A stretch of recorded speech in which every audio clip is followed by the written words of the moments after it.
20 जून के हम लोग क्वेश्चन डिस्कस कर लेते हैं। इसकी पीडीएफ आप लोगों को पता ही है कि ऊपर मिलेगी, इनसाइट की वेबसाइट से आपको मिल जाएगी। मैं रिमाइंड करता रहूँगा कुछ दिनों तक। कुछ लोग जो हैं डेली न्यूज़ के प्रिंट आउट्स बहुत निकालते हैं। Please do not waste paper, do not waste time, do not waste printers cartridge. ये आप कभी नहीं पढ़ पाओगे। अगर आपको बहुत ही हद है कि भैया मेरे से तो हो ही नहीं रहा है, मैं रोक नहीं सकता हूँ, तो डेली न्यूज़ से निकालने से अच्छा है कि आप मंथली कंपाइलेशन का प्रिंट आउट निकालो। उसमें थोड़ा सा फ़ॉन्ट वगैरह भी छोटा अरेंज होता है, आपका स्पेस कम बचेगा। दिस इज़ मेरी नज़र में this is a very very nonsense idea. कभी भी कोई भी उस तरीके से पढ़ नहीं पाता है, कभी उनको हाईलाइट करके मत रखो। इट्स अ टोटल वेस्टेज, ठीक है। बहुत बड़ा बंडल बन जाएगा। इट्स बेटर कि आप मंथली कंपाइलेशन ऑलरेडी मार्केट में आती है उसको परचेज़ कर लो। उसका प्राइस आपके प्रिंट आउट से सस्ता पड़ेगा, ठीक है। I keep reminding this for the next few days, तब तक जब तक कुछ लोगों के दिमाग में बात बैठ नहीं जाती है।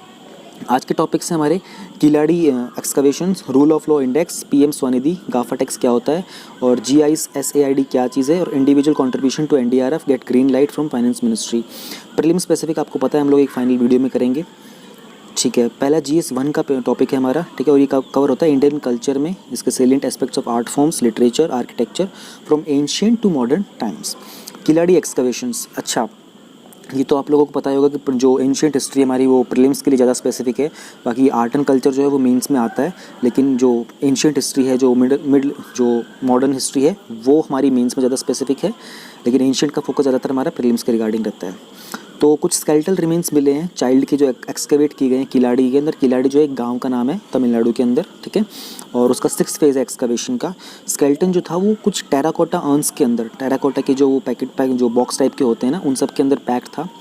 तो किलाड़ी एक्सकवेशन के बारे में जान लेते हैं। ये किलाड़ी जो है कि एक्सकवेशन, इससे पता चलता है कि वहाँ पर कभी किसी टाइम में अर्बन सिविलाइजेशन हुआ करती थी तमिलनाडु के अंदर, ठीक है, स्पेशली संगमेरा के अंदर, जो कि रिवर वैगई के किनारे पे हैं।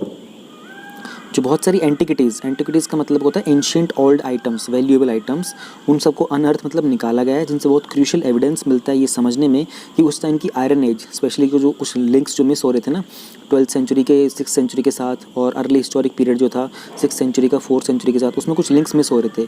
तो उन्हीं के रिगार्डिंग बहुत सारी कल्चरल डेवलपमेंट्स के बारे में हम लोगों को पता चलता है इन एक्सकवेशन के थ्रू।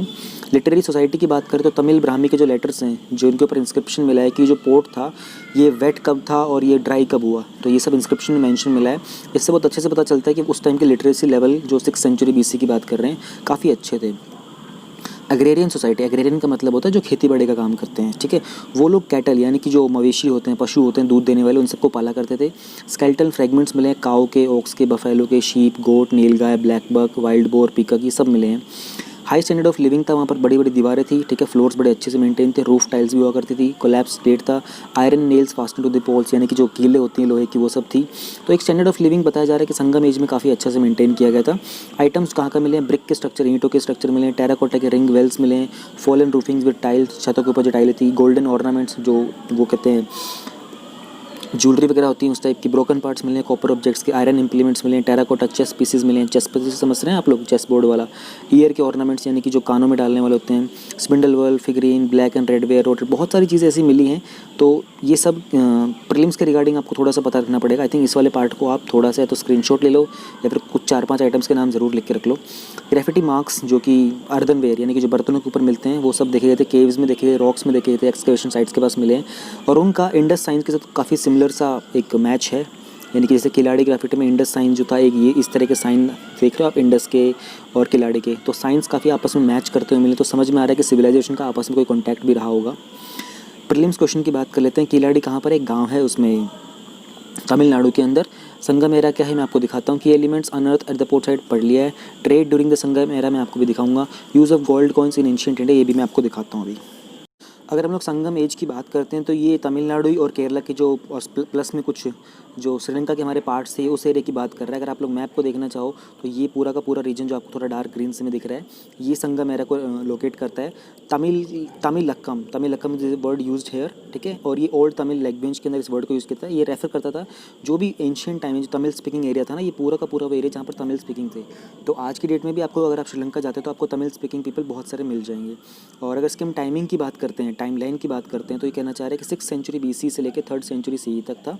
और इसका जो नाम था वो फेमस संगम एकेडमिशियंस और पोएट्स वगैरह के ऊपर था, जो स्कॉलर्स वगैरह थे, स्पेशली जो मदुरई सिटी थी उसके ऊपर था। अच्छा, मदुरई सिटी का नाम कितनी बार क्या कुछ चेंज हुआ है, इसका आप मुझे क्वेश्चन में आंसर देके बताइए ज़रा।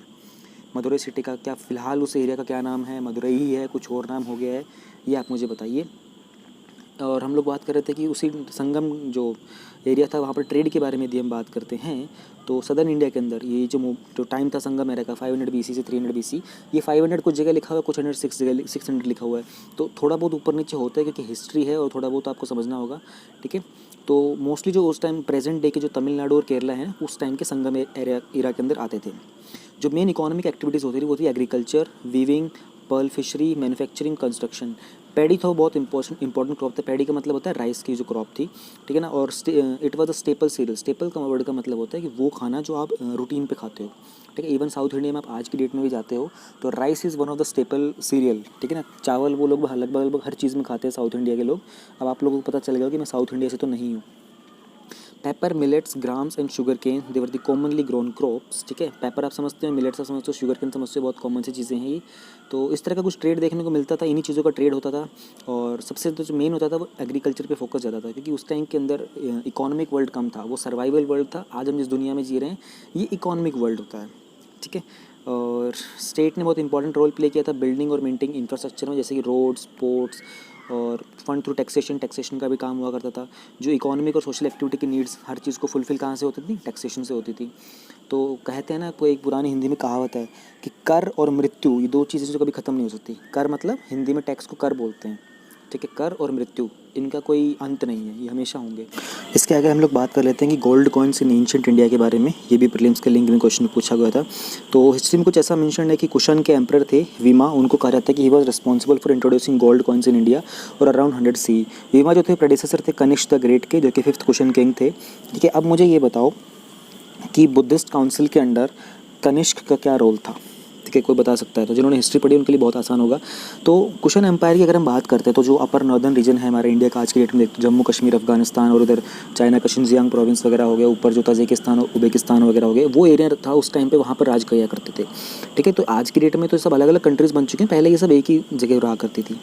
तो जो प्रेजेंट डे का अफगानिस्तान, पाकिस्तान है, most of the northern India include Kashmir, Pataliputra which is now Patna, Pataliputra is Patna जो कि बिहार की कैपिटल है, ठीक है। तो फर्स्ट जो गोल्ड कॉइन्स है इंडिया में वो मिंट किए गए थे अराउंड 6th सेंचुरी। मिंटिंग पता है किसको बोलते हैं? गोल्ड कॉइन को बनाने का प्रोसेस को मिंटिंग बोला जाता है, ठीक है।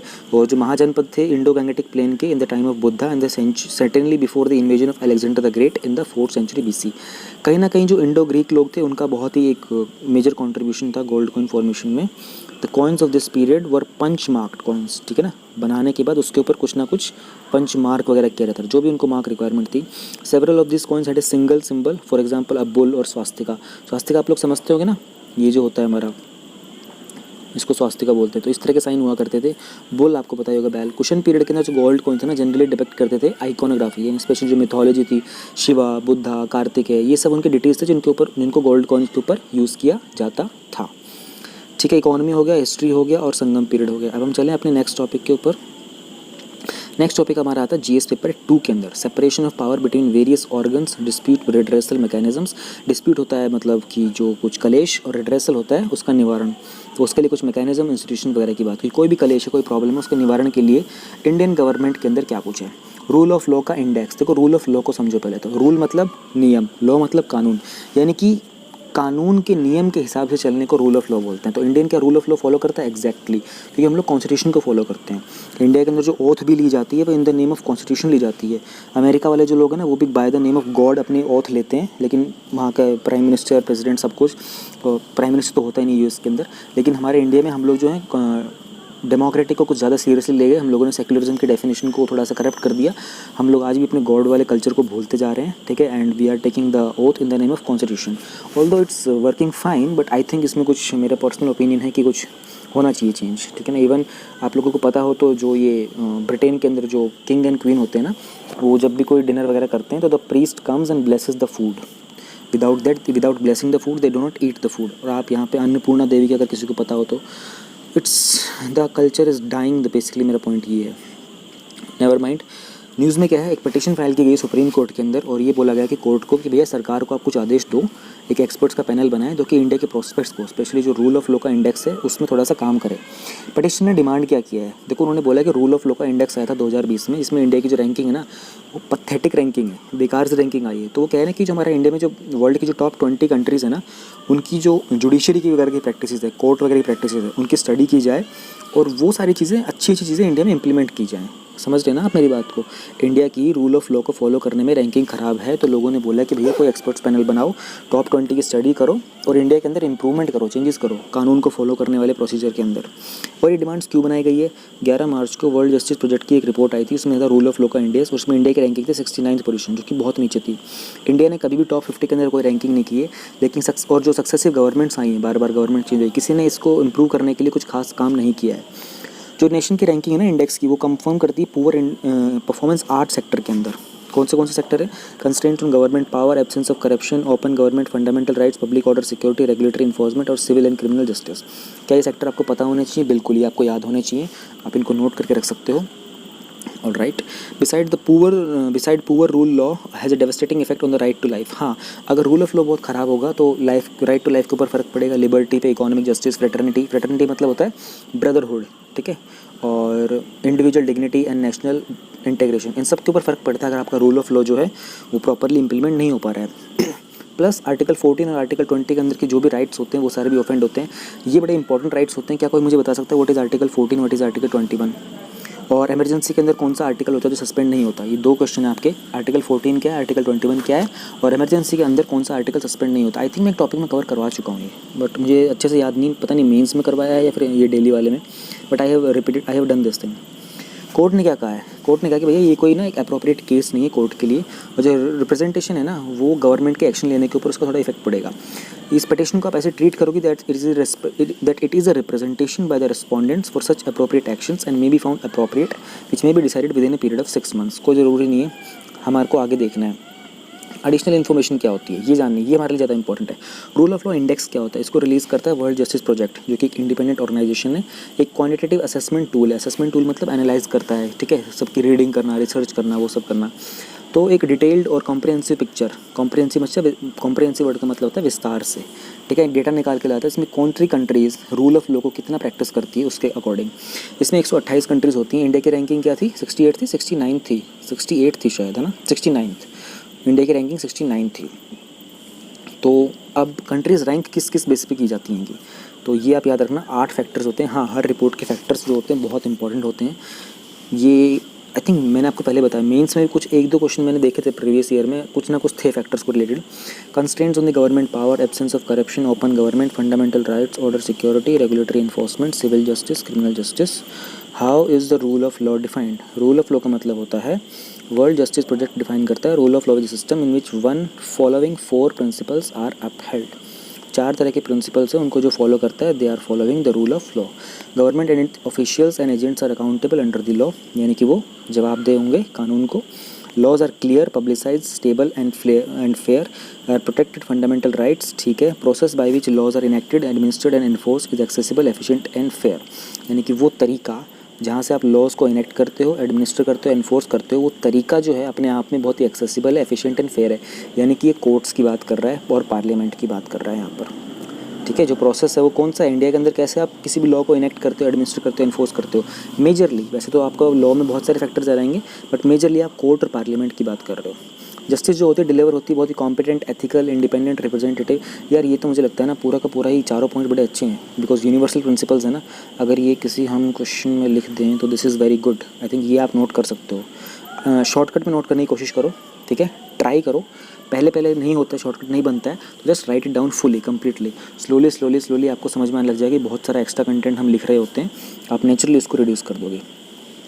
रूल ऑफ लॉ को लॉ इंडेक्स को रिलीज़ कौन करता है? हो गया, फैक्टर्स हो गए, top 10 and top bottom as per 2020 report, ठीक है, मैं बताता हूँ आपको। इंडिया की परफॉर्मेंस अभी बताता हूँ। पिटिशन क्या होती है? देखो, पिटिशन होती है एक लीगल क्वेश्चनिंग की जाती है, या फिर एक एड्रेस करना होती है आपको कोई प्रॉब्लम सिचुएशन। जैसे आप सुप्रीम कोर्ट में पिटिशन फाइल करते हो, अगर आपको कोई इंडिविजुअल प्रॉब्लम होती है, रिट वगैरह होती है, तो आप एक लॉयर को हायर करते हो और उसके थ्रू आप पिटिशन फाइल करते हो, वरना आप तो ऑनलाइन भी आप पिटिशन फाइल कर सकते हो, ठीक है। तो गवर्नमेंट तक एक क्वेश्चन पहुँचाने की, कि एड्रेस करना है गवर्नमेंट को। आर्टिकल 32 क्या होता है? आर्टिकल 32 होता है कॉन्स्टिट्यूशनल रेमेडीज़ वाला, इसको heart and soul of the constitution भी बोला गया है। बेसिकली इसके तहत आप सुप्रीम कोर्ट और हाई कोर्ट जा सकते हो। सुप्रीम कोर्ट जाते हो आर्टिकल 32 के अंदर, और हाई कोर्ट जाते हो आर्टिकल 226 के अंदर अपनी रिट्स वगैरह के लिए, यानी कि अगर आपके फंडामेंटल राइट्स वगैरह वॉयलेट हो रहे होते हैं तो। अब मैं आपको बताता हूँ टॉप 10, टॉप बॉटम, टॉप 10 और टॉप 20 के जो टॉप 10 बॉटम, अरे यार कन्फ्यूज़ हो रहा हूँ मैं, ठीक है। मैं थर्ड का आंसर देता हूँ, बात खत्म। थर्ड और फोर्थ का आंसर देता हूँ आपको। अगर हम लोग टॉप परफॉर्मर्स और बॉटम परफॉर्मर्स की बात करते हैं तो देखो टॉप परफॉर्मर्स में तो वही यूरोपियन कंट्रीज़ ही आती हैं, Denmark, Norway, Finland, Sweden, Netherland, Germany, New Zealand, Austria, Canada, Estonia. और जो बॉटम परफॉर्मर्स की बात करते हैं तो आती है Venezuela, Cambodia, Congo, Egypt, Cameroon, Mauritania, Afghanistan, Bolivia, Pakistan, Zimbabwe. India की अगर हम लोग पास्ट ईयर की बात करते हैं, पिछले साल की बात करते हैं, तो इंडिया की रैंक थी वो 68 थी, तो इस बार 69 हुई है। हालांकि हमारी रैंक गिरी है नीचे। प्लस में इंडिविजुअल फैक्टर्स की इंडिविजुअल रैंकिंग्स होती है, उनमें कभी रिक्वायरमेंट नहीं होती है। आपको ओवरऑल रैंक पता होनी चाहिए, आपको फैक्टर्स पता होने चाहिए, आपको टॉप के 10 नहीं पता होना चाहिए टॉप में, आपको टॉप के 1 2 3 पता होने चाहिए। और हालांकि इंडिविजुअल कंट्री की रिपोर्ट है, और अगर किसी कॉन्टिनेंट के हिसाब से आती है तो किस कॉन्टिनेंट की मोस्टली कंट्रीज़ की रिपोर्ट आती है। जनरली परफॉर्मेंस की वजह से हम देखें तो यूरोपियन नेशन जो है वो सबसे आगे ही रहता है। इकॉनमी, ट्रेड, मिलिट्री की बात करें तो हम अमेरिकन कॉन्टिनेंट की बात कर सकते हैं कि जो नॉर्थ अमेरिका होता है वो सबसे आगे रहता है। तो दिस वॉज इट। अब हम लोग चलते हैं अपने आगे नेक्स्ट टॉपिक पर। Welfare schemes for the vulnerable sections of the society of the population by the center and the states and the performance of these schemes, mechanisms, laws। तो PM Svanidhi scheme के बारे में जानेंगे। ये क्या स्कीम है हमारी प्रधानमंत्री Svanidhi. Ministry of housing and urban affairs ने एक एमओयू साइन किया है सिडबी के साथ, ठीक है, तो भी एंगेज करेगा सिडबी के साथ इम्प्लीमेंट करने के लिए पीएम स्वनिधि स्कीम को। पीएम स्वनिधि स्कीम क्या है? स्ट्रीट वेंडर्स आत्मनिर्भर निधि, ठीक है, एक स्पेशल माइक्रो क्रेडिट फैसिलिटी है। यानी कि जो स्ट्रीट वेंडर्स होते हैं, जो गलियों में हमारे ठेले वगैरह वाले बेचने वाले होते हैं, उन सबको कुछ माइक्रो लेवल के ऊपर कुछ लोन वगैरह प्रोवाइड करने की फैसिलिटी है। सिडबी का इसमें क्या रोल होगा? सिडबी मैनेज करेगा क्रेडिट गारंटी, यानी कि जो पैसा वैसा उनको देना लेना का जो भी होगा वो सब कुछ किसके अंडर? CGTMSE के अंदर, यानी कि credit guarantee fund trust for micro and small enterprises, MSME वगैरह, ये MSME है।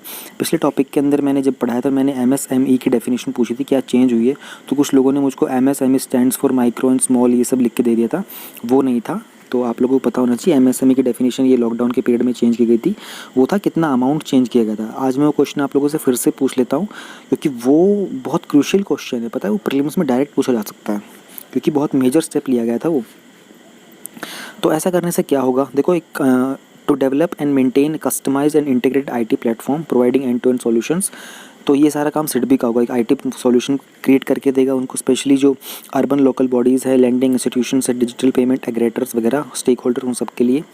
स्कीम के ओवरव्यू की बात करते हैं तो देखो एक माइक्रो फैसिलिटी मिलेगी, यानी कि 10,000 तक का जो लोन दिया जाएगा। कितने लोगों को? 50 लाख स्ट्रीट वेंडर्स को। उनकी कंडीशन क्या है? एलिजिबिलिटी क्या है? उनका बिजनेस जो था वो ऑपरेशनल था ऑन और बिफोर 24 मार्च, ठीक है। और जो स्कीम है ये वैलिड है मार्च 2022 तक। सिडबी जो है इसका टेक्निकल पार्टनर है इस स्कीम को इम्प्लीमेंट करने के लिए। और क्रेडिट गारंटी को कौन सा इंस्टीट्यूशन लीड करेगा? CGFTMSE, ठीक है, हम लोगों ने ऊपर इसके बारे में डिस्कस किया है। इस स्कीम के अंदर अगर लोन की बात करते हैं तो जो वेंडर्स हैं जो एक वर्किंग कैपिटल लोन ले सकते हैं 10,000 रुपये तक का, और उसको मंथली इंस्टॉलमेंट में 1 साल के अंदर रिटर्न कर सकते हैं। टाइमली अगर रिटर्न करते हैं तो उनको 7% सब्सिडी मिलेगी, उनके बैंक के अंदर डायरेक्ट ट्रांसफ़र हो जाएगा वो पैसा 6 महीने के बेसिस के ऊपर। और अगर आप जल्दी पे करते हो तो कोई पेनल्टी वगैरह भी नहीं है। ये ना रिपीट हो रही है न्यूज़, मैं पहले इसको पढ़ा चुका हूँ इसी इनसाइड डेली में ही। एलिजिबिलिटी की बात करते हैं तो स्कीम जो है एप्लीकेबल है वेंडर्स के लिए, हॉकर्स, ठेले वाले, रेडी वाले, क्या है, ठेली फटवालाज, ये तो मुझे पता नहीं क्या होता है लेकिन जो भी है, डिफरेंट एरियाज़ में कंटेक्स में जो गुड्स और सर्विसेज प्रोवाइड करते हैं। स्ट्रीट वेंडर जो कि बिलोंग करते हैं सराउंडिंग पेरी अर्बन और रूरल एरियाज से। अब पेरी अर्बन क्या होता है? पेरी अर्बन होता है जो कि अर्बन एरियाज़ का एक्सटेंशन होता है ना रूरल एरियाज़ के साथ, उसको बोलते हैं पेरी अर्बन। नीड फॉर, इसकी ज़रूरत क्या है? लॉकडाउन के कारण ना बहुत सारी लाइफ्स वगैरह को अफेक्ट हुआ है। बहुत सारी स्पेशली जो डेली वेजर्स होते हैं, जो दिहाड़ी पे जो मजदूरी होते हैं, जो दिन में काम करते हैं, शाम को पैसा कमाते हैं शाम तक और उसी से अपन गुजारा करते हैं, तो उनकी लाइफ बहुत डिस्टर्ब हुई है। तो उन लोगों को अपना बिज़नेस वगैरह दोबारा से स्टार्ट करने में बहुत सारी प्रॉब्लम्स आ रही हैं, इसलिए इन लोगों को लोन्स वगैरह प्रोवाइड करने की बात की गई है। स्ट्रीट वेंडर जो होते हैं यूजुअली वर्क करते हैं बहुत स्मॉल कैपिटल के साथ और उनको हाई इंटरेस्ट होता है इनफॉर्मल सोर्सेज से, यानी कि अगर वो बैंक वगैरह से, गवर्नमेंट से लोन ना ले, प्राइवेट से किसी से लोन लेते हैं तो उनको जो रेट ऑफ इंटरेस्ट होता है बहुत हाई होता है। इसलिए गवर्नमेंट ऐसी स्कीम लेके आएगी, इन लोगों को अगर अपना बिज़नेस वगैरह स्टार्ट दोबारा करना हो तो सरकार से ये लोग बिल्कुल ही सस्ते लोन के ऊपर काम कर सकते हैं। तो एक अर्जेंट नीड है कि इन लोगों को बहुत ही अफोर्डेबल क्रेडिट प्रोवाइड करें वर्किंग कैपिटल के लिए। इसलिए इंस्टा लिंक के क्वेश्चन तो देखते हैं क्या आते हैं, सारे के सारे हम लोगों ने पढ़ लिए हैं। सिडबी के बारे में आपको बता दूंगा अभी। Validity of the scheme, implement कौन करता है, एलिजिबिलिटी, रेट ऑफ इंटरेस्ट सब पढ़ लिए। सिडबी के बारे में आप लोगों को बता देता हूँ। सिडबी की अगर हम लोग बात करते हैं तो सिडबी की फुल फॉर्म होती है small industrial development bank of India. ये एक डेवलपमेंट फाइनेंशियल इंस्टीट्यूशन है जिसके हेडक्वार्टर लखनऊ में है और इसके ऑफिस तो पूरे कंट्री में होंगे। ये ऑब्वियस सी बात है। ये ऑब्वियस बात है क्यों लिखते हैं मुझे समझ नहीं आता। इसका पर्पज़ है कि प्रोवाइड करते हैं रीफाइनेंस फैसिलिटी किसको, short term lending to industries, और सर्व करते हैं प्रिंसिपल फाइनेंशियल इंस्टीट्यूशन है एमएसएमई के। ठीक है, एमएसएमई के प्रिंसिपल फाइनेंशियल इंस्टीट्यूशन कौन है, सिडबी वगैरह। तो सिडबी कोऑर्डिनेट करता है और जो फंक्शन जो भी इंस्टीट्यूशंस के जैसे स्पेशली जो स्मॉलर एक्टिविटीज़ के होते हैं। 1990 में ये स्टार्ट हुआ था एक्ट ऑफ पार्लियामेंट के थ्रू। ठीक है, SIDBI one of the 4 all India financial institutions है जिनको जो रेगुलेट की जाते हैं आरबीआई के द्वारा, और बाकी 3 कौन से ये पता होना चाहिए, एग्जिम बैंक, नबार्ड और एनएचबी। एनएचबी होता है national housing bank. National housing bank जो 1988 में बना था, नबार्ड बना था 1982 के अंदर, national agriculture bank of rural development. बिल्कुल रिसेंट न्यूज़ में मैंने आपको ये पढ़ाया था। ठीक है, हम लोग नेक्स्ट टॉपिक के ऊपर चलते हैं। हमारा इसके बाद गाफा टैक्स, ये भी इसी में कवर होता है। ये कवर होता है effects of policies and politics of developed and developing countries on India's interest, Indian diaspora. Direct topic के अंदर बिल्कुल क्लियर ये फॉल करता है ये गाफा टैक्स के अंदर। पहले मैं आपको इसकी फुल फॉर्म बता दूँ, गूगल, एप्पल, फेसबुक, अमेज़ॉन। ठीक है, तो यूनाइटेड स्टेट्स ने जो उनकी टॉक्स वगैरह हो रही थी गाफा टैक्स को लगाने से, उसलिए पुल आउट कर लिया है। Overhauling the global tax system for the digital prints, ये बताने के लिए कि भैया इसके अंदर और ज़्यादा तरक्की करने की ज़रूरत है और इसमें काम नहीं हो पा रहा है। फ्रांस ने कंफर्म कर दिया इम्पास से। इम्पास से का मतलब होता है कि जब आप ये कंफर्म कर देते हो कि फर्दर इम्प्रूवमेंट, फर्दर प्रोसेसिंग इस चीज़ में नहीं हो पाएगी because of certain people are not agreeing to it GAFA tax के अंदर। ठीक है, अब कंसर्न क्या है, फ्रांस, यूके, स्पेन, इटली और कुछ और कंट्रीज़ ने इम्पोज कर दिए हैं टैक्सेस जो लार्जेस्ट डिजिटल फर्म्स के ऊपर। डिजिटल फर्म्स मतलब गूगल, अमेज़ॉन, एप्पल, फेसबुक, ये सारे के सारे डिजिटल फर्म्स होते हैं। तो इनके ऊपर कुछ टैक्स लगाया कि भैया आप लोग डिजिटली बहुत कुछ कमा रहे हो तो कुछ तो आप टैक्स दो ना गवर्नमेंट को। ठीक है, हमारी कंट्री, हर एक कंट्री से इतना फ़ायदा उठा रहे हो। यूएस ऑफिशियल्स ने इस बात को स्लैम किया कि भैया आप डिस्क्रिमिनेटरी हो रहे हो अमेरिकन फर्म्स के ऊपर, कि सारी की सारी कंपनीज़ का रूट कहाँ पे, अमेरिका के अंदर है। और उन्होंने कहा कि any new levies should come only as part of the broader overhaul of international tax rules. उन्होंने कहा कि न्यू लेवाइज मतलब जो भी आप मनी कलेक्ट करना चाहते हो इनके ऊपर, वो कहीं ना कहीं इस रिलेशन में होना चाहिए जो इंटरनेशनल टैक्स रूल्स हैं उसी को ध्यान में रखते हुए उसी के मद्देनज़र होना चाहिए। अब यूएस ने विड्रॉ कर लिया इन टॉक्स के साथ। ठीक है, तो उसके अकॉर्डिंग क्या होगा, trans Atlantic trade स्पेट। Trans Atlantic मतलब समझ रहे हो ना, अब यूरोप में, ये यूरोपियन कंट्रीज़ के बीच में और प्लस में नॉर्थ अमेरिका के बीच में कौन सा ओशन पड़ता है, अटलांटिक। तो ट्रांस मतलब मूवमेंट, तो ट्रांस अटलांटिक, इसके बीच में जितना भी ट्रेड होता है, हालांकि सबसे ज़्यादा बिजिएस्ट रूट होता है अटलांटिक ओशन, जो है सबसे ज़्यादा बिजिएस्ट ओशन है। तो वहाँ पर अब कुछ ना कुछ ट्रेड को लेकर विवाद उठेगा। ठीक है, क्योंकि ऑब्वियस सी बात है, आप अमेरिकन कंपनीज़ के ऊपर उनका रेवेन्यू उसमें से शेयर मांग रहे हो। तो थोड़ा सा बैकग्राउंड में जाते हैं इतिहास के अंदर। तो जनवरी के अंदर ही 137 कंट्रीज़ ने एग्री किया था कि वो नेगोशिएट करेंगे एक डील कि भैया जो टैक्स जो ना टेक कंपनीज़ का, स्पेशली जो एमएनसीज़ हैं टेक की, 2020 के एंड तक हम लोग एक ऐसा सिस्टम बनाते हैं जिसमें इन कंपनी से किस तरीके से टैक्स लेना है under the auspicious of the OECD। OECD के बारे में मैं आपको बताऊँगा अभी, और इसके प्रति एक क्वेश्चन भी होगा मेरा आप लोगों के साथ। फ्रांस, ब्रिटेन, इटली और स्पेन ने ऑलरेडी अपना रिप्लाई भेज दिया था अपने डिज़ायर को लेकर कि हाँ वो एक फेयर डिजिटल टैक्स चाहते हैं। ठीक है, OECD के लेवल पर, और जितना जल्दी उसके उतना जल्दी। अब हम लोग गाफा टैक्स के बारे में जान लेते थोड़ा सा। गाफा का नेम आया था गूगल, एप्पल, फेसबुक, अमेज़ॉन के पीछे एक प्रपोजल आया था कि एक डिजिटल टैक्स लगाया जाए इनके ऊपर, जो भी लार्ज टेक्नोलॉजी और इंटरनेट कंपनीज़ हैं। फ्रांस ने डिसाइड किया था कि वो इंट्रोड्यूस करेगा टैक्स को 3%, जो भी डिजिटल एक्टिविटीज़ का जो रेवेन्यू होगा उसका 3% जो भी फ्रांस की गवर्नमेंट लेगी। रैशनल क्या है, having a separate taxation on digital firms, यानी कि अलग से टैक्स लगाने की ज़रूरत क्यों पड़ रही है।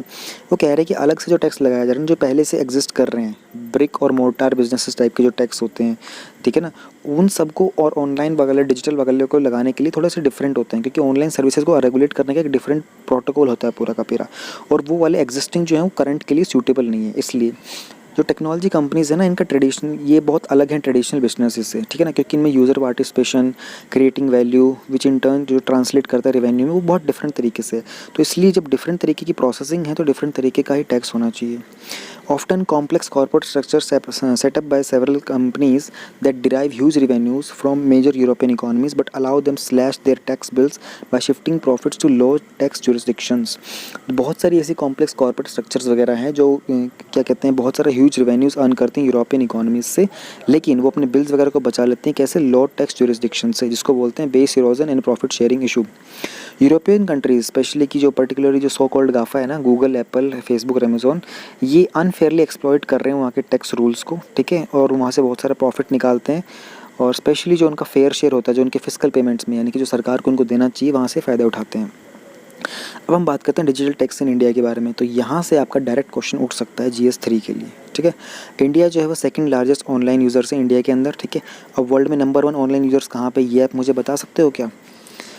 और 560 मिलियन इंटरनेट यूज़र्स इंडिया के अंदर है, ठीक है। तो अगर हम लोग टैक्स रेवेन्यू बेस से देखें तो बहुत लार्ज अमाउंट के अंदर ही कंपनीज़ जो हैं हमारे यहाँ से रेवेन्यू अर्न करती हैं, जिसका कुछ शेयर गवर्नमेंट इंडिया की भी चाहेगी कि हमको मिले, ठीक है। तो जो डिजिटल बिजनेसेस है ना, इन सबको ओवरलुक नहीं किया जा सकता, यानी कि इनको नज़रअंदाज नहीं किया जा सकता। तो in case of the other jurisdictions, Indian tax laws जो हैं वो बहुत ही कन्वेंशनल बिजनेस के लिए सूटेड हैं, जैसे कि हमारे ब्रिक और मोर्टार वगैरह होते हैं, उन सब की तरह नहीं है, ठीक है। तो हमको भी ज़रूरत है कि हम इसमें कुछ चेंजेस भी करें, और पहले भी हम लोगों ने चेंजेस किए हुए हैं। रिसेंट अमेंडमेंट्स क्या हुई हैं?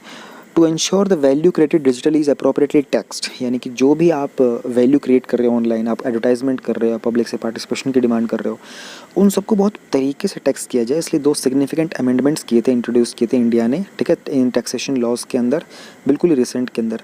इक्वलाइजेशन लेवी, ठीक है, एक tax aimed at the foreign digital companies has been placed, यानी कि जो विदेशी डिजिटल कंपनीज़ हैं उनके लिए एक टैक्स जो है वो लगाया गया 2016 के अंदर, वो 6% था, ठीक है। जो भी ग्रॉस रेवेन्यू होगा उनकी ऑनलाइन एडवर्टाइजमेंट सर्विसेज के कारण उसका 6% वो देंगे। तो 2017 और 18 की अगर हम बात करें तो 550 करोड़ मिले थे हम लोगों को इस चीज़ से। ये जो नया अमेंडमेंट है, और ये अभी जो हम लोगों ने अमेंडमेंट किया ना, इक्वलाइजेशन लेवी, ये इफेक्टिव हुआ है 1 अप्रैल 2020 से, ठीक है ना। और ये बहुत एसेंशियली एक्सपेंड करता है equalisation levy.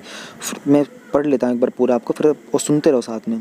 The new amendment effective from April 1, 2020 essentially expand the equalisation levy from online advertisements to nearly all online commerce activities done in India by businesses that do not have taxable presence in India through applicability of 2% on its revenues.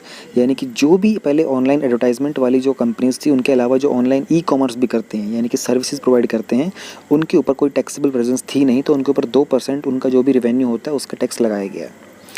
Specifically, it is levied on consideration received by the e-commerce operator for supply of services or facilitation of supply of service to person resident in India, non-resident under specified circumstances such as through sale of data collected from a person resident in India and person who buys goods or services through an IP address located in India। यानी कि कोई इंसान अगर India के अंदर नहीं भी रह रहा, लेकिन वो इंडिया के IP एड्रेस वगैरह को यूज़ करके भी अगर वो टैक्स उसको सर्विसेज को यूज़ कर रहा है, तो उसके रिगार्डिंग उस कंपनी को इंडिया को उतना ही 2% रेवेन्यू का टैक्स देना पड़ेगा। अब आता है concept of significant economic presence, ठीक है, SEP। ये काफ़ी इंपॉर्टेंट है। तो introduced for the purposes of corporate income tax, जो कॉर्पोरेट लेवल का इनकम टैक्स है उसको थोड़ा सा एक्सपेंड किया गया है। एडवर्टाइजमेंट्स जो कि टारगेट करती हैं किसी भी कस्टमर को जो इंडिया में रह रहा है, ठीक है, और वो जो एक्सेस करता है एडवर्टाइजमेंट को किसी भी IP प्रोटोकॉल से, यानी कि इंटरनेट प्रोटोकॉल से, जो कि बेसिकली एक एड्रेस टाइप का होता है जो कि लोकेटेड है इंडिया के अंदर, तो उसका भी आपको टैक्स देना पड़ेगा।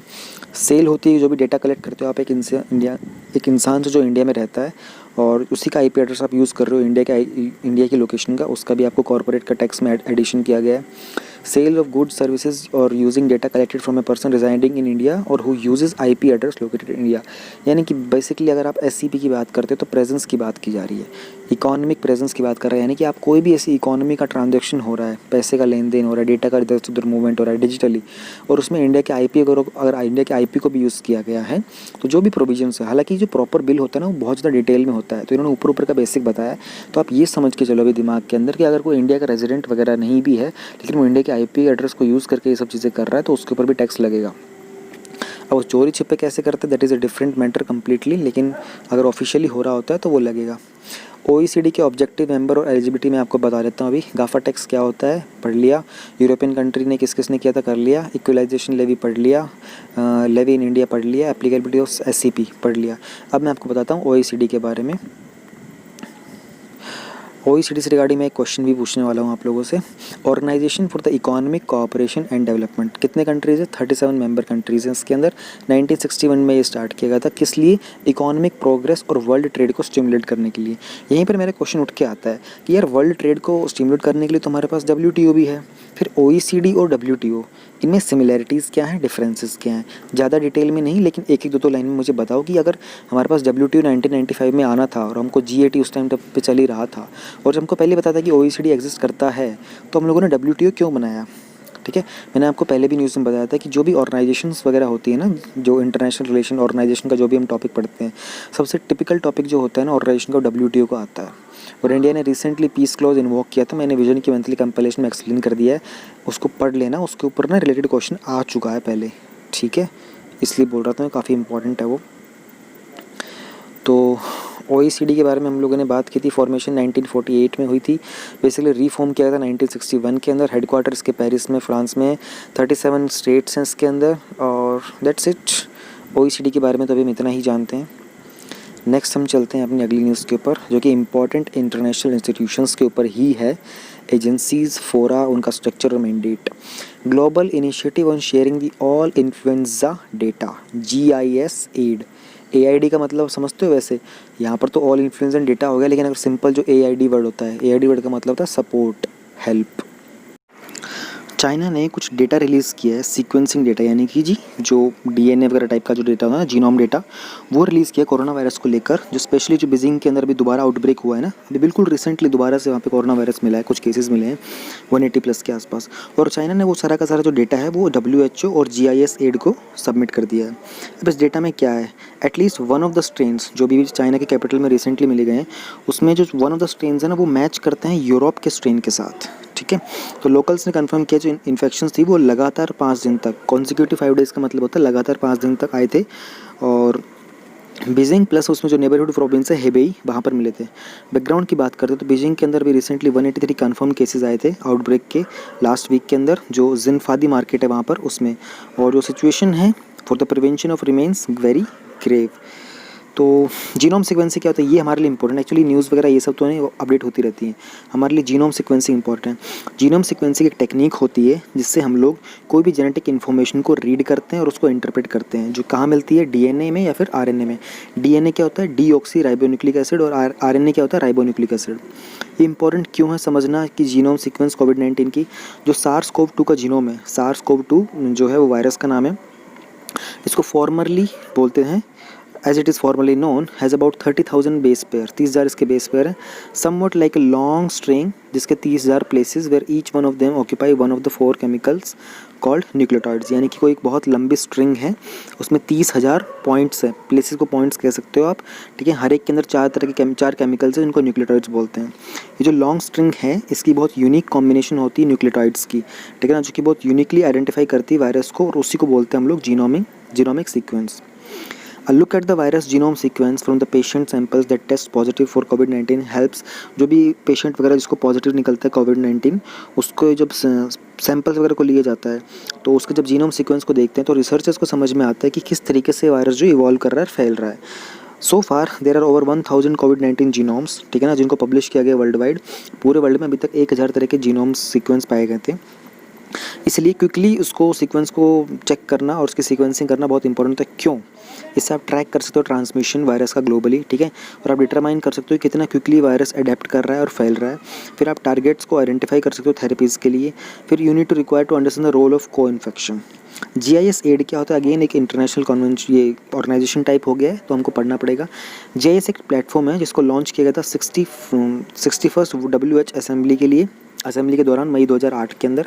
काम क्या होता है, ये एक ग्लोबल साइंस इनिशिएटिव है जिसका प्राइमरी काम है जीनोमिक डेटा को, जो भी इन्फ्लुएंजा वायरसेस वगैरह का होता है और नोवेल कोरोना वायरस स्पेशली जो भी रिसेंटली चल रहा है, इन सब का जीनोमिक डेटा जो होता है उसको कलेक्ट करना।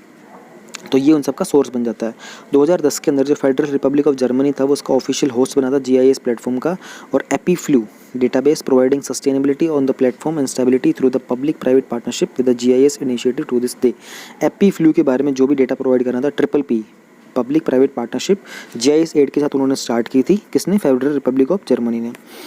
2013 के अंदर यूरोपियन कमीशन ने रिकॉग्नाइज किया था GIS एड को की एक रिसर्च ऑर्गेनाइजेशन, और पार्टनर किया था प्री-मेडिक्स कंसोर्टियम के साथ। ये एक प्रोजेक्ट है on the preparedness, prediction and prevention of emerging zoonotic viruses. Zoonotic viruses अभी रिसेंटली डिस्कस किया था, क्वेश्चन भी पूछा था, फिर बता देता हूँ जिन लोगों को नहीं पता था। वो बीमारी, वो डिजीज़ जो एनिमल्स से ह्यूमन बींग्स में ट्रांसफ़र हो जाती है उनको जूनोटिक डिजीज़ बोलते हैं।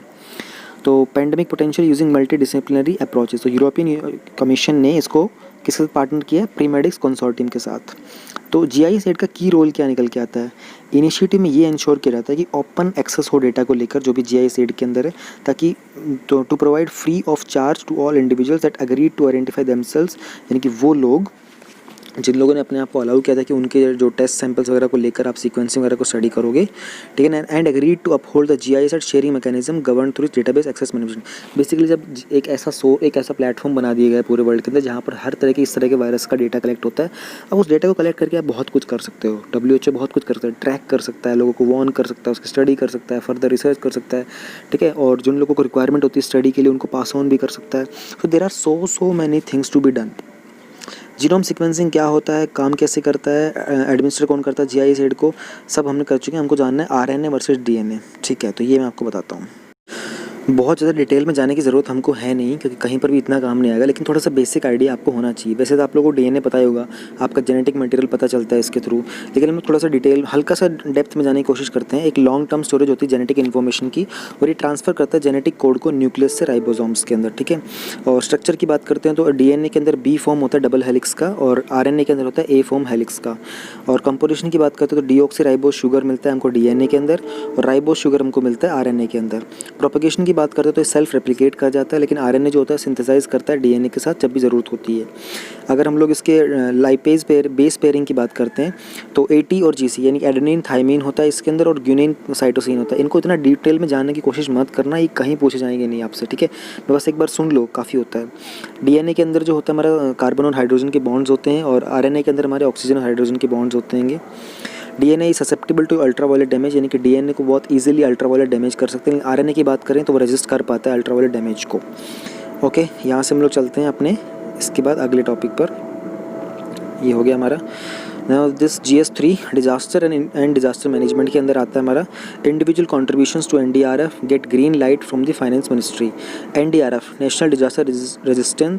नेशनल डिजास्टर रिलीफ फंड को ग्रीन लाइट मिल गई फाइनेंस मिनिस्ट्री की तरफ, किस चीज़ के लिए कि इंडिविजुअल्स में कंट्रीब्यूट कर सकते हैं। फाइनेंस मिनिस्टर ने अपना अप्रूवल दे दिया है। एक प्रपोजल आया था कि भाई इंडिविजुअल्स को और इंस्टीट्यूशन को अलाउ करो कि वो डायरेक्टली NDRF के जो मतलब फंड है ना, जो डिजास्टर रिलीफ फंड, उसके अंदर अपना कंट्रीब्यूशन दे सकें। सिग्निफिकेंस क्या है, इम्प्लीकेशंस क्या है इस मूव के? ये बहुत ही सिग्निफिकेंट डेवलपमेंट है उस समय पर जब बहुत लोगों ने अपना कंसर्न जताया है कि जो भी डोनेशंस गई थी PM केयर्स फंड के अंदर और जो प्राइम मिनिस्टर के नेशनल रिलीफ फंड के अंदर, तो दोनों ने क्लेम किया कि वो दोनों के दोनों पब्लिक अथॉरिटीज़ नहीं है और उसके ऊपर कोई क्वेश्चन नहीं कर सकता, स्पेशली RTI के अंदर भी। तो NDRF के बारे में जान लेते हैं। NDRF को सेटअप किया गया था सेक्शन 46 के अंदर डिजास्टर मैनेजमेंट एक्ट 2005 के। डिजास्टर मैनेजमेंट एक्ट 2005 के अंदर ही हमारा नेशनल डिजास्टर मैनेजमेंट अथॉरिटी निकल के आया था। 2004 के अंदर हमारे सुनामीज़ आए थे, सुनामीज़ के बाद हम लोगों ने इसको स्टार्ट किया था। It is meant to meet the expenses for emergency response. आपदा के अंदर जब भी कोई रिस्पॉन्स देना हो, रिलीफ प्रोवाइड करना हो, रिहेबिलिटेशन प्रोवाइड करना हो, तो उन सब के लिए जो खर्चा निकल के आना चाहिए वो NDRF से हम निकाल सकते हैं। इस फंड को मैनेज करती है सेंट्रल गवर्नमेंट, जो भी खर्चे करने होते हैं इमरजेंसी के टाइम में, ठीक है ना, और due to any threatening disaster situation और डिजास्टर, ठीक है ना, कोई भी ऐसी समस्या आ जाए, प्राकृतिक आपदा आ जाए उस टाइम पे, constituted to supplement the funds of the state disaster response fund of the states to facilitate immediate relief in case of calamities of a severe nature। SDRF भी होता है इसी तरीके से, एक होता है नेशनल डिजास्टर रिस्पॉन्स फंड, एक होता है स्टेट डिजास्टर रिस्पॉन्स फंड। जो सेक्शन 46 है उसमें इंक्लूड होते हैं clauses regarding the grants may be by any person और इंस्टीट्यूशन, यानी कि कौन कौन इसके अंदर डोनेशन दे सकता है, कौन कौन इसके अंदर डोनेशन नहीं दे सकता। ये जो इसके अंदर कोई प्रोविजन ऐसा नहीं बनाया गया इंडिविजुअल और इंस्टीट्यूशन का। Located in the public accounts of the government of India, सरकार के पब्लिक अकाउंट्स के अंदर ही लोकेटेड होता है। और रिजर्व फंड्स में आता है नॉट बेयरिंग इंटरेस्ट, यानी कि इसके ऊपर कर वो क्या कहते हैं, क्या बोलते हैं उसको, अब इंटरेस्ट को हिंदी में क्या बोलते हैं, मैं अभी स्किप कर रहा हूँ वर्ड को, ब्याज नहीं लगेगा। PMNRF और ये कब सेटअप हुआ था, ये pursuance of the appeal bye जो प्राइम मिनिस्टर थे पंडित जवाहरलाल नेहरू, उन्होंने जनवरी 1948 के अंदर PMNRF को सेट किया था। तो prime minister national relief fund जो होता है इस्टेब्लिश किया था पब्लिक कॉन्ट्रीब्यूशंस के लिए, उन लोगों को असिस्ट करने के लिए जो डिस्प्लेस हो गए थे पाकिस्तान से, उस टाइम की बात है, तो काफ़ी पुराना है ये हमारा फंड। जो रिसोर्सेज हैं PMNRF के वो यूटिलाइज किए जाते हैं प्राइमरीली इमीडिएट रिलीफ प्रोवाइड करने के लिए उन फैमिलीज़ को जो स्पेशली कुछ नेचुरल कैलेमिटी जैसे फ्लड वगैरह में, साइक्लोन में, अर्थक्वेक में उनकी डेथ हो गई थी। असिस्टेंस प्रोवाइड करने के लिए PMNRF is also rendered to partially defray the expenses for medical treatment, जैसे heart surgeries, kidney transplantation, cancer treatment, इन चीज़ों के लिए भी इसको पार्शली मतलब थोड़ा बहुत पैसा इसमें से यूज़ किया जा सकता है। प्रीलिम्स लिंक की बात कर लेते हैं। तो एनडीआरएफ का establishment, funding, management, okay. Section 46 हो गया, पीएमएनआरएफ हो गया, पीएम केयर्स पता ही है सबको, पब्लिक अकाउंट क्या होता है, पब्लिक अथॉरिटी क्या होता है। 3 क्वेश्चन हमको डिस्कस करने हैं, एनडीआरएफ का establishment, funding, management, public account क्या होता है, पब्लिक अथॉरिटी क्या होता है। ओके, ये मैं बताता हूँ आपको। सबसे पहले मैं आप लोगों को पब्लिक अथॉरिटी के बारे में बता देता हूँ। तो पब्लिक अथॉरिटी का मतलब होता है कोई भी अथॉरिटी, बॉडी या फिर इंस्टीट्यूशन या सेल्फ गवर्नमेंट एस्टेब्लिश्ड या फिर कॉन्स्टिट्यूटेड जो कि कॉन्स्टिट्यूशन के अंडर आता हो या फिर किसी कानून वगैरह से बनाया गया हो पार्लियामेंट के अंदर या फिर किसी नोटिफिकेशन वगैरह से किसी भी गवर्नमेंट के अंदर अप्रोप्रिएटली एस्टेब्लिश किया गया हो। बॉडी ऑन कंट्रोल और substantially financed, non government organisation substantially finance, यानी कि जहाँ पर सरकार की बात की जाती है ना, सरकार का पैसा होता है, यानी कि सरकार का पैसा मतलब पब्लिक का पैसा जो टैक्स वगैरह से आता है, रिवेन्यूज़ वगैरह जो आता है, उन सब का कहीं पर इंक्लूजन होता है, कहीं कॉन्स्टिट्यूशन में मेंशन्ड होता है या फिर पार्लियामेंट उसको एक्ट वगैरह पास करके बनाते हैं, उसी चीज़ को हम लोग पब्लिक अथॉरिटी बोलते हैं। पब्लिक अथॉरिटी के बाद हम लोग चलते हैं फंड्स के ऊपर। तो हमारे 3 तरह के फंड्स होते हैं, कंसोलिडेटेड फंड होता है, कंटिंजेंसी फंड होता है, पब्लिक अकाउंट होता है। ठीक है। इनकम कंसोलिडेटेड फंड के अंदर आती है जो टैक्स और नॉन टैक्स रेवेन्यू होता है वो आता है। कंटिंजेंसी फंड को हम दूसरा नाम दे सकते हैं इमरजेंसी फंड, उसमें 500 करोड़ रुपए फिक्स होते हैं। पब्लिक अकाउंट के अंदर पब्लिक का मनी होता है अदर देन कंसोलिडेटेड फंड, यानी टैक्स और नॉन टैक्स के अलावा जो भी पैसा आता है वो सारा का सारा पब्लिक अकाउंट में काउंट होता है। एक्सपेंडिचर, पब्लिक कंसोलिडेटेड फंड से हम लोग सारा का सारा खर्चा निकालते हैं। ठीक है। कंटिजेंसी फंड से कभी इमरजेंसी में अनफोर्सीन एक्सपेंडिचर मतलब जो कभी इमरजेंसी में ज़रूरत हो तो यहाँ से निकाल लेते हैं। और पब्लिक ये जो अकाउंट होता है इसमें से public money other than those under consolidated fund, तो बात वही होगी। पार्लियामेंट की अथॉरिटी नहीं चाहिए होती हम लोगों को कंसोलिडेटेड फंड को यूज़ करने के लिए, और इसको क्या कहते हैं कंटिजेंसी, इमरजेंसी वाले को कब चाहिए होती, पहले यूज़ कर लो क्योंकि इमरजेंसी के लिए। तो इमरजेंसी में आप अगर वेट करोगे परमिशन लेने की तो बहुत टाइम लग जाएगा, तो आप उसको पैसे यूज़ कर सकते हो और फिर आप बाद में उसके परमिशन की बात कर सकते हो। और पब्लिक अकाउंट में तो कोई परमिशन चाहिए ही नहीं थी पार्लियामेंट के खर्च करने के लिए, यानी कि ये डायरेक्ट फाइनेंस मिनिस्ट्री के अंडर में आता है। आर्टिकल बड़े ज़रूरी हो जाते हैं। कंसोलिडेटेड का है 266 क्लॉज 1, कंटिजेंसी का है 267 क्लॉज 1 और पब्लिक अकाउंट का है 266 क्लॉज 2। एनडीआरएफ की अगर बात करते तो 2006 में इसको सेटअप किया गया था, 14 साल पहले गवर्नमेंट ऑफ इंडिया के अंदर। ये आता है हमारे जो डिजास्टर मैनेजमेंट एक्ट है उसको फॉलो करता है, और इसकी जो नोडल मिनिस्ट्री है वो है ministry of home affairs. Basically इसका काम क्या है, एक एपेक्स बॉडी होती है डिजास्टर मैनेजमेंट के लिए। ठीक है ना, जो कि NDMA, national disaster management authority, वो इसको लीड करती है, नेशनल डिजास्टर रिस्पॉन्स फोर्स को। तो काइंड ऑफ ही कुछ ग्रुप ऑफ पीपल होते हैं, इनको ट्रेन किया जाता है कि भैया आपदा के समय आप लोगों को सिटीजन्स वगैरह की हेल्प कैसे करनी है, तो उसी चीज़ के अंदर रहता है हमारा एनडीएफ। और इसके ऊपर कुछ आपको अगर पढ़ाना हो मुझे इसके अंदर, आई थिंक अभी के लिए तो इतना ही काफ़ी होता है। इससे ज़्यादा मैं ऊपर आपको कुछ एग्जांपल दिखा दूँ इन लोगों ने कहाँ कहाँ काम किया था। 2009 का साइक्लोन आलिया आया था, फ्लड आई थी बिहार के अंदर, फ्लड आई थी वेस्ट बंगाल में। 2010 के अंदर एक बिल्डिंग कोलैप्स हुआ था। 2013 में साइक्लोन फैलिन आया था। अच्छा, साइक्लोन फैलिन के ऊपर तो मेंस में क्वेश्चंस भी आ चुका है। 2015 में इन्होंने इंडिया नेपाल का जो अर्थक्वेक आया था बहुत इंपॉर्टेंट था वहाँ पर। 2019 के अंदर केरला फ्लड्स की बात की गई थी। ठीक है। और 2009 में साइक्लोन आलिया आया था। 2020 की अगर बात करें तो विशाखापट्टनम के अंदर गैस लीक हुआ था अभी जो 7 मई को, वहाँ पर एनडीआरएफ की टीम ने बड़ी हेल्प की थी। सो एनडीआरएफ बड़ी ही हेल्पफुल चीज़ है। इनके फ़ंड के ऊपर बात हो गई है कि फ़ंड इनको प्रोवाइड किया जा सकता है। So okay fine.